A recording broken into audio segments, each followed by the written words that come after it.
So I know exactly what you're thinking when you're looking at this video title. Oh, a tiny channel with 16 subs going along with the trend of talking about Jeffree Star for the clout. And I mean, yes.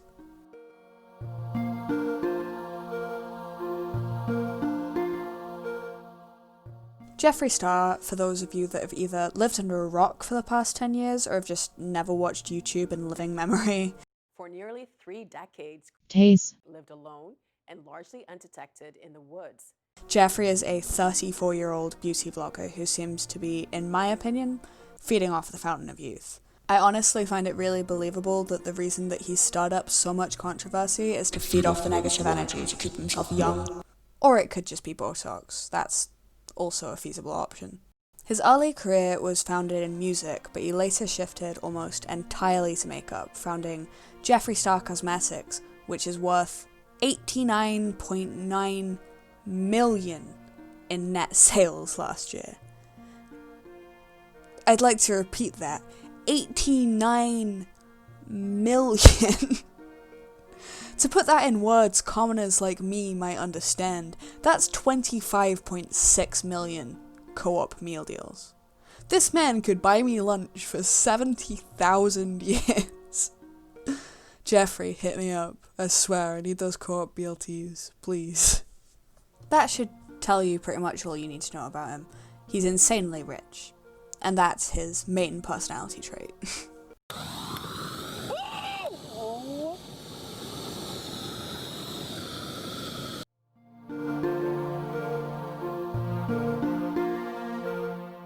We all remember this, right? Last year, Tati released this kind of expose on James Charles, and what effectively boiled down to a disagreement about gummy bears? Yeah, LA YouTube is absolutely wild to me, you know. We had a disagreement over brand deals. I'm just gonna accuse you of being a predator publicly. Like, that's just a terrifying concept to me. Every single bit of drama I've seen come out of LA just seems like an absolute train wreck, and mostly seems like stuff that should have been aired out privately. Just from an outside perspective, it just seems like a culture that's latched on to the drama gets views dynamic and has become this absolute blood-sucking monster of a community.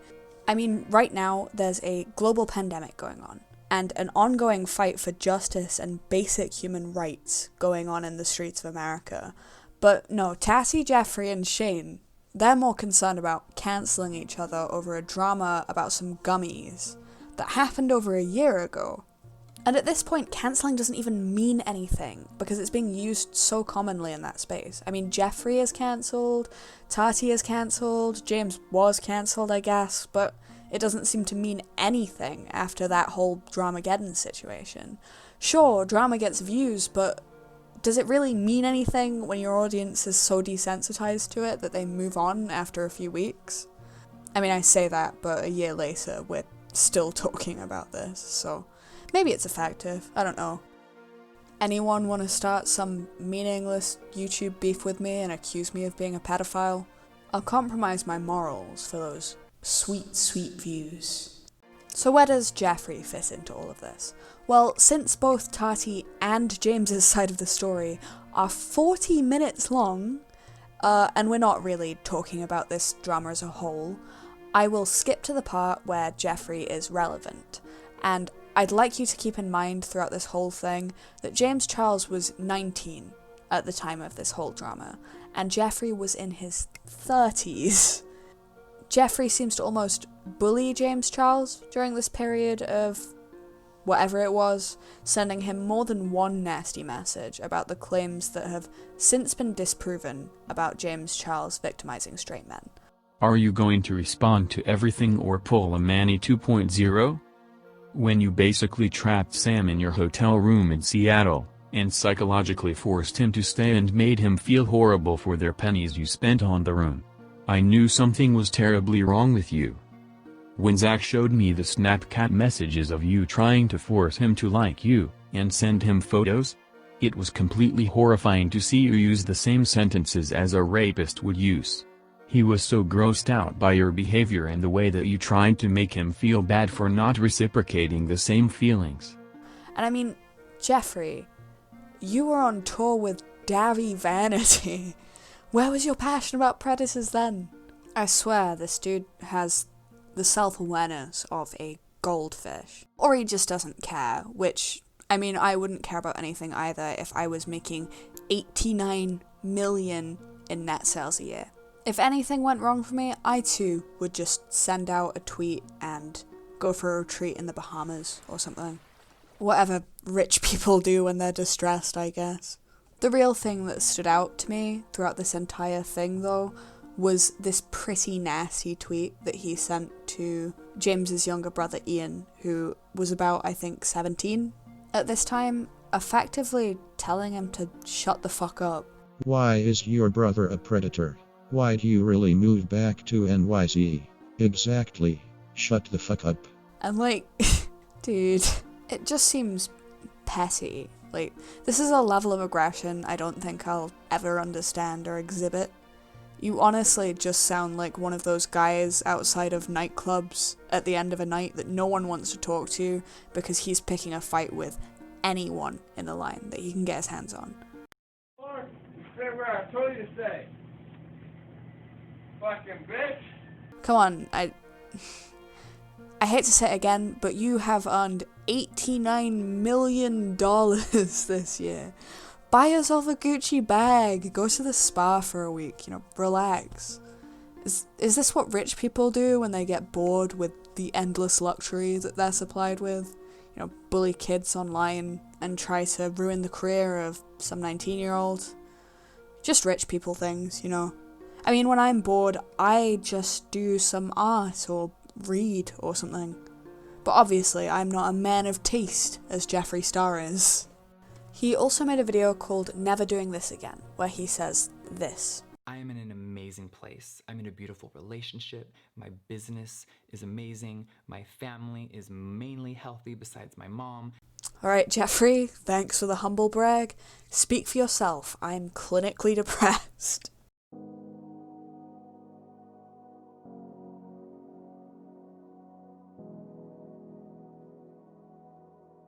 But in short, the whole video can be summarized by this clip. What I should have done is vented all my feelings to James. And honestly, this is the highest level of clarity I think Jeffree Star's ever reached in any of his drama videos, and it really is like watching the evolution of man.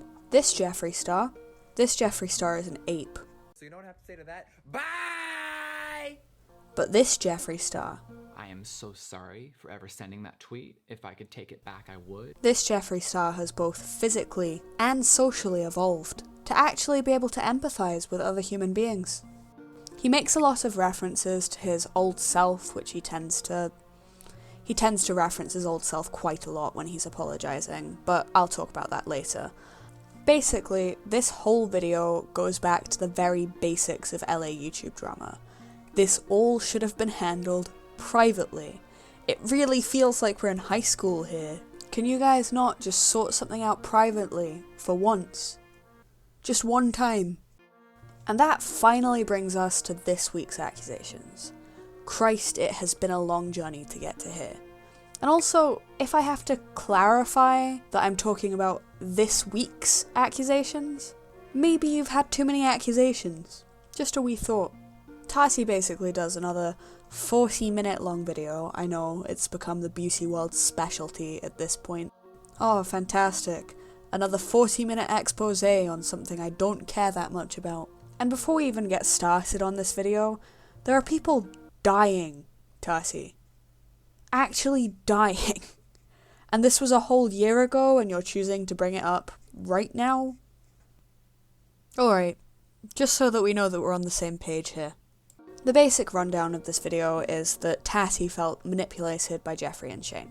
And you could have put this into a 20-minute video. This did not have to be 40 minutes long. It presents the friendship group at the time as extremely toxic, with Jeffree being the fueling force behind the drama in 2019. And whilst I personally believe that Jeffree might have fueled it, I think that everybody in the LA beauty community, including Jeffree, has an air of toxicity to them. Because the culture is toxic. If drama is a nuclear reaction, then LA is Chernobyl.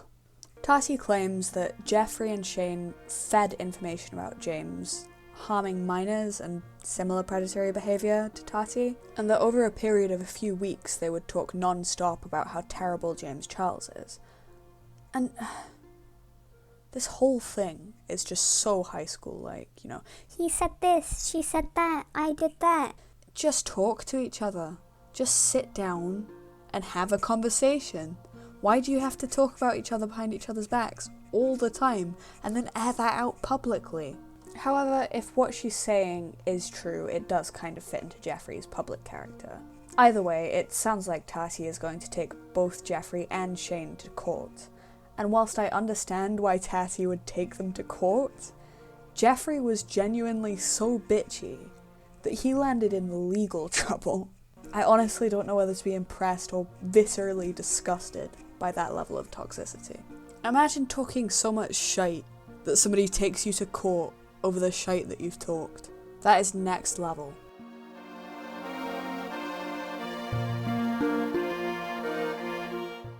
Another thing that's happened this year was the whole thing with DAVI Vanity, and that's another huge can of worms to open, if I'm honest, and a somehow more serious can of worms too, which is a massive achievement.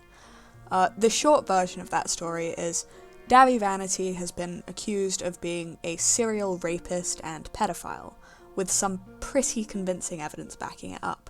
And as terrifying as that is, since any past emo worth their salt listened to that band, including me, are we really surprised that DAVI Vanity turned out to be a pedophile?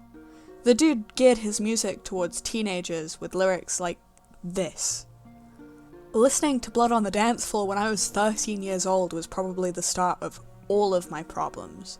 And Jeffree, when he was in his more, alternative days, when he was focusing on his music career rather than beauty, actually toured with Blood on the Dance Floor. And thankfully, Jeffree Star isn't a sexual predator.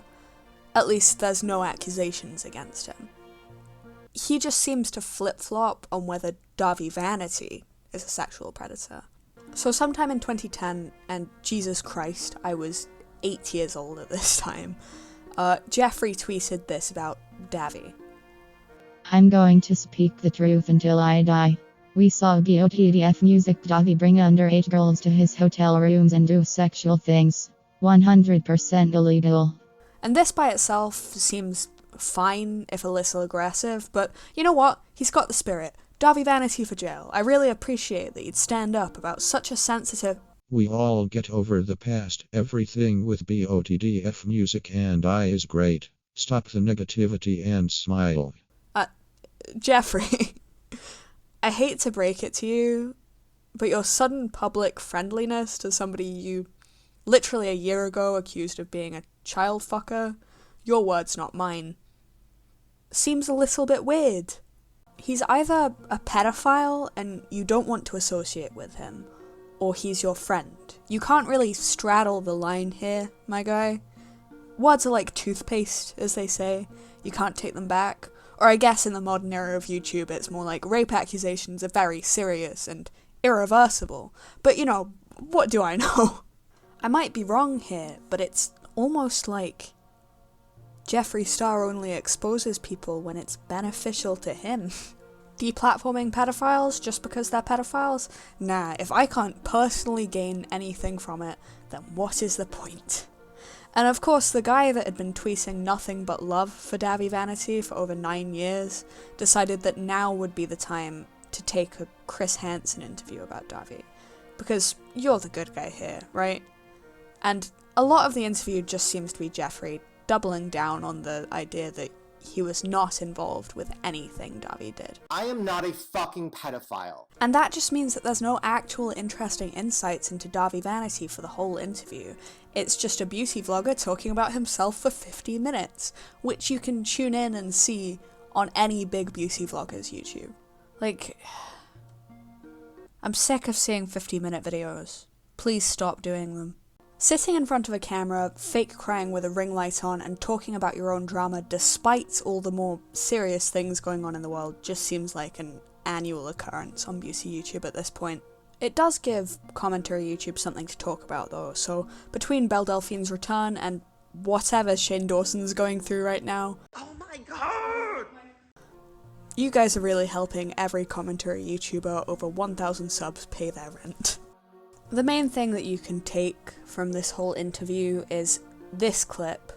Actual move, I guess you could say humping or grabbing her that way. Yeah, so And people want to say because you were on stage when Davi Vanity did this, that somehow you should have reported that and gone to the police and said Davi Vanity is a predator targeting underage girls. right. So here's the thing. In those days, and maybe in still today's times, in the rock and roll world and the music world, people brought kids, adults, anyone in the crowd on stage to dance and have a good time. And here he's basically trying to justify Davi Vanity grinding on an underage fan as part of the rock and roll culture. I'm not gonna lie, my guy, I don't think pedophilia was ever part of the emo manifesto. I say manifesto as if it's some kind of organization or a cult, you know, the rules to being emo. Make big hair, be big sad, and above all, be big pedophile. Yeah, Jeffree, this clip hasn't aged well, and it's only been like 4 months or something.